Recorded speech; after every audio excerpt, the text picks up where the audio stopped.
So this is my latest book. It's called Kill Your Darlings, and it's about a married couple. When we first meet them, they're in their 50s, they're empty nesters, their son has moved out of the house, and their marriage is fraying pretty fast. And they don't really seem to like each other. Tom has a drinking problem, and they also, it's very evident very early on that they have a really pretty dark secret in their past that Wendy, the wife, begins to think Tom might give up in his new drunken state. In fact, she thinks he's potentially writing a novel about it. So she decides she needs to take action. Then what the book does is it goes backwards in time, all the way back to when they first met, when they were actually um, middle schoolers, so very young.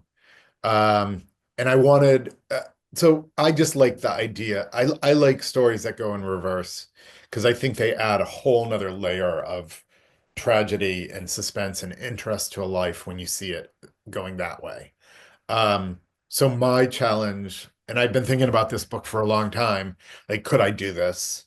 Could I make this work? What kind of story would make sense to do this? And then along came the story of Tom and Wendy, and I wasn't thinking that's another story idea I had, which was um, so I'll give a movie reference. I mean, two of my favorite movies and one of my favorite thriller plots is the adulterous couple plotting to kill the husband or wife.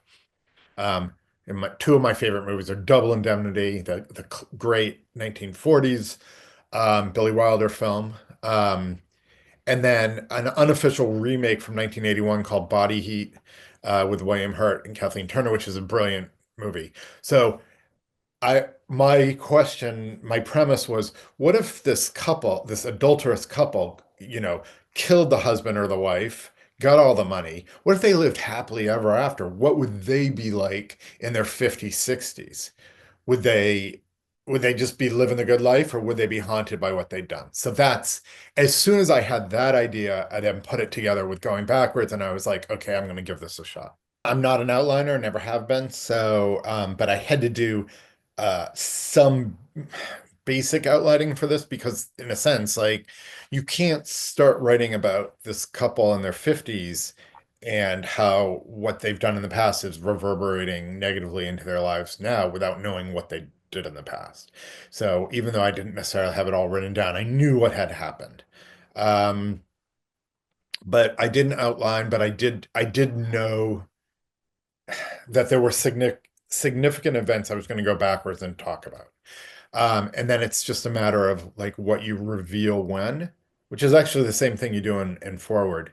It's all about reveals. So, um, and I think your question was what was fascinating about doing it Oh my like, God, yeah, as you're going through that time machine. Yeah, that's I, just I so just want cool. to say that maybe 5% of the time it was fascinating, and 95% of the time it was like incredibly, incredibly hard and I kind of quit this book halfway through. I was like, I can't do this.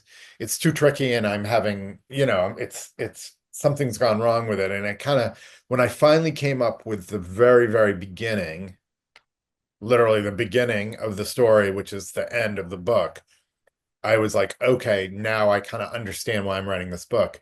But it was really hard to write. It was really hard to keep track of it and to keep emotionally track of the characters and all that.